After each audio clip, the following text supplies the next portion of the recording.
First of all, I'm here with Jarett Hurd. You gotta get the ice, man. I'm a man shining. He looking good. You know what I mean? I'll see what it is. He obviously got good taste in jewelry. But like I asked you before, you went and got, K. Karoma with you right now. Well, he worked with a lot. He worked with Shakur Stevenson and a lot of other guys. So I know that, you're probably very excited to get with him. Has he done anything different than what you've done in the past, with other trainers? And how do you feel for this fight? I feel good, man. One thing that K is teaching me, man, I was using my size for one way. I was always the bigger, the stronger, the more powerful fighter, and I always wanted to bully guys and walk them down, man. So he's teaching me to use my height, range, and length on the outside. The box, move around. I don't have to always be close to my opponent. To overpower him. I can win on the outside as well. So those are things he's teaching me how to use my height and range different.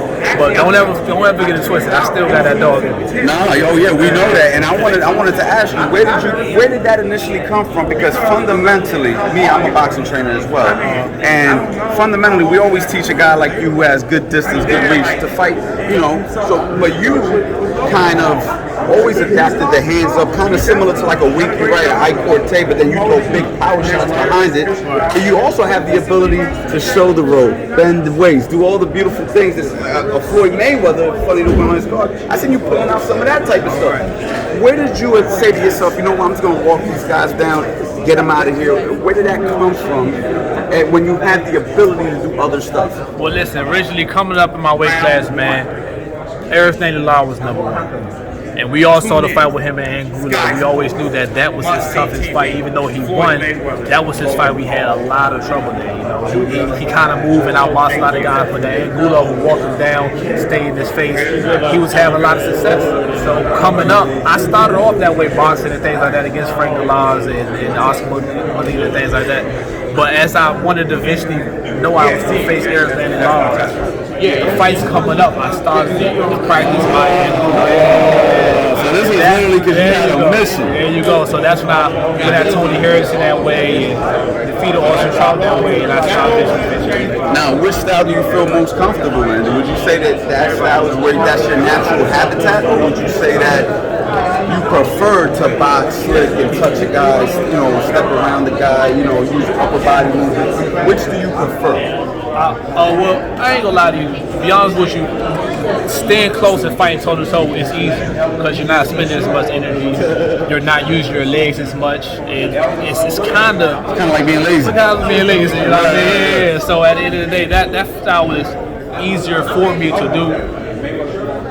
Plus, by me being physically bigger than a lot of guys at 54, but I really can do any if I have a camp prepared for, but I prefer. I like to go.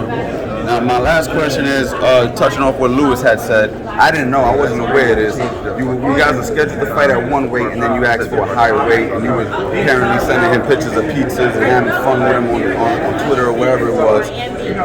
What happened, and why aren't we fighting at the original weight? Yeah, man. During the camp, man, it was supposed to be at 154, but I had a passing and my father passed away. And in the middle of camp, I had to go home to be with my family and my mother and things like that.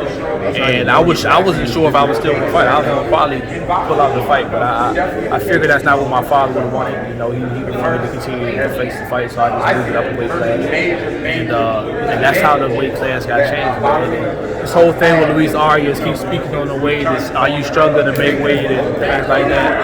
I mean, I think that's just a mindset. I mean, trying to get to my mind. You know what I mean? Play some mind games and things like that. But I never missed weight, nothing like that. So it all originally started too. Let's clear this up. He wrote something about me on Twitter. And then I tagged him in the pizza, like, why you worried about me? He wrote, like, why is he eating pizza, man? That's why he can't make the weight, this, that, the other, So I tagged him in the pizza, like, what you want? Worried about me. So originally it started with him, you know what I mean? He wrote about it. And then that's how the back and forth, man. Last night he sent me a picture of him eating steak. He said, I'm on weight, man. I'm doing this. So I'm like, man, it ain't about that. You ain't got to worry about me making weight. Just focus on what you're going to do Sunday night. I want to send my condolences to you and your family about your father, losing your father, especially during camp, and commend you for still showing up. Good luck.